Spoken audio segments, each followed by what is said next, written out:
Muy buenos días, que el Señor les bendiga grandemente. Permítame compartir con ustedes un hermoso versículo que encontramos aquí en el libro de Eclesiastés, capítulo 10, versículo 10.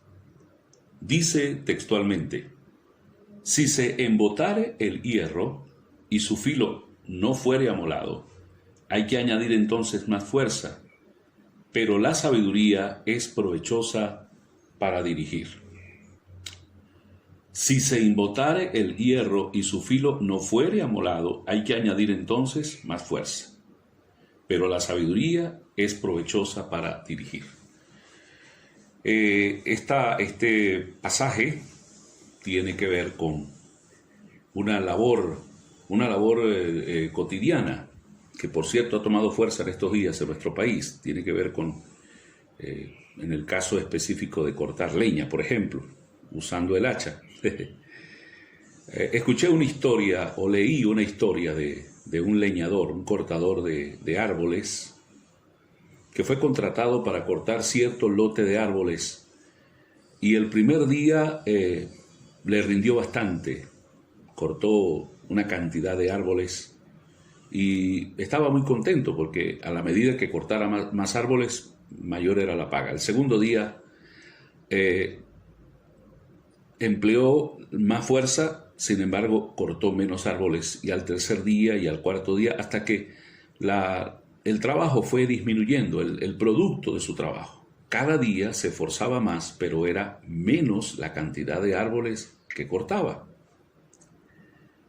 ¿Cuál fue el problema? El problema fue que sencillamente este cortador de árboles, este leñador, no sé qué nombre se le puede atribuir, no le exigió tanto al hacha, le exigió tanto a su elemento de trabajo, que no le aportó, es decir, no lo afiló. Tenía que hacerlo todos los días para poder tener mayor contundencia y fuerza en su trabajo, o productividad en este caso. Bueno, esa historia, que pudo haber sido cierta y que puede ser cierta en muchos lugares, está aplicada a este versículo. El sabio Salomón, en el libro de Eclesiastés, dice: si se embotare el hierro y su filo no fuere amolado, entonces hay que añadir más fuerza. Y eso es precisamente lo que este hombre hizo, pero el resultado no fue el mismo que cuando su hacha tenía fuerza, cuando tenía filo su hacha. Entonces, este pasaje, al mismo tiempo la historia que le acabo de contar, nos da una lección práctica en la vida de cada uno de nosotros. Nosotros somos llamados, y esa es la voluntad de Dios, que seamos personas eficaces, que seamos efectivos, que seamos exitosos en lo que hacemos, como cristianos, como padres, como esposos, como empleados, como cualquier cosa que hagamos en la vida. Dios quiere que seamos productivos. Pero ¿qué sucede cuando lamentablemente ejercemos tanta fuerza y hacemos tantas diligencias y nos esforzamos tanto y lamentablemente los resultados no son los esperados? ¿Por qué a veces nos afanamos tanto y nos preocupamos tanto y nos ocupamos tanto en las cosas de la vida, en el quehacer, y a final de cuentas deducimos que no hemos logrado lo que hemos querido, lo que nos hemos trazado? ¿Qué sucede? ¿Qué sucede? ¿Sabe? La palabra de Dios en el Salmo 127, versículo 1 dice: si Jehová no edificare la obra, en vano trabajan los que la edifican. Si Dios no estuviere presente en el asunto de construir la vida, de construir la casa, de construir el matrimonio, de construir mi vida personal, de levantar mi hogar, si Dios no estuviera presente, en vano yo haré cualquier tipo de esfuerzo. Dice el Salmo: por más es que trabajéis todo el día y lleguéis tarde a casa, en vano será. Porque entonces, humanamente hablando, tenemos que añadir más fuerza, y el esfuerzo humano es muy limitado. El esfuerzo humano, sencillamente eso es humano. Entonces, ¿cómo debemos hacer para afilar el hacha, para afilar nuestra vida, para que nuestra vida sea más efectiva. ¿Cuál es el secreto? Amado hermano y amigo, es sencillo. Santiago 5:16, la última parte de este hermoso versículo dice: la oración eficaz del justo puede mucho. Puede mucho.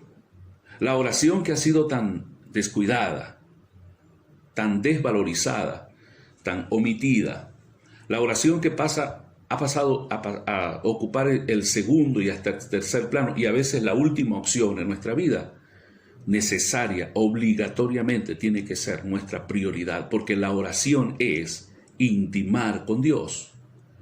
La oración significa acercarnos y tener esa relación con Dios, donde hablamos con Dios y donde de seguro Él nos habla a través de su palabra, a través de su Santo Espíritu, habla a nuestras vidas. Entonces, ¿por qué nosotros, al igual que el leñador, descuidamos algo tan importante como lo es todos los días acondicionar nuestra mente, nuestra vida, nuestro corazón, nuestro intelecto, nuestras capacidades físicas? Mire, podemos tener muchos talentos, podemos tener muchas capacidades, podemos tener mucha experiencia, inclusive, pero a veces las cosas se nos complican y no nos salen bien, y no nos salen como esperamos. Y nuestras expectativas no son llenadas porque sencillamente necesitamos amolar el hacha de la vida, amolar los instrumentos. Necesitamos estar en la presencia de Dios.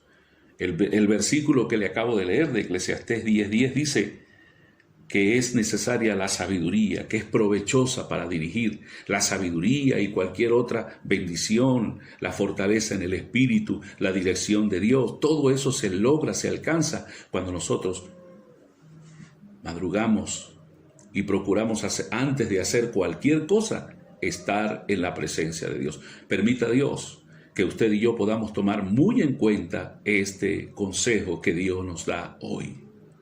Si tu vida en este momento no es tan efectiva, si te estás esforzando demasiado y no estás logrando lo que anhelas o tus expectativas no están siendo cumplidas, es porque has descuidado amolar el hacha, es porque has descuidado tu relación genuina, real, un tiempo de excelencia con Dios. No es una oración mecánica, ritualista, religiosa, no es un rezo, no, es una relación, es una intimidad, es un contacto directo con el cielo, lo que definitivamente necesitamos para enfrentar el día a día.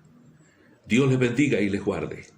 Dios nos ayude a afilar nuestra vida en la presencia de Dios para prepararnos para todas sus bendiciones. La paz de Dios sea con ustedes. Feliz día.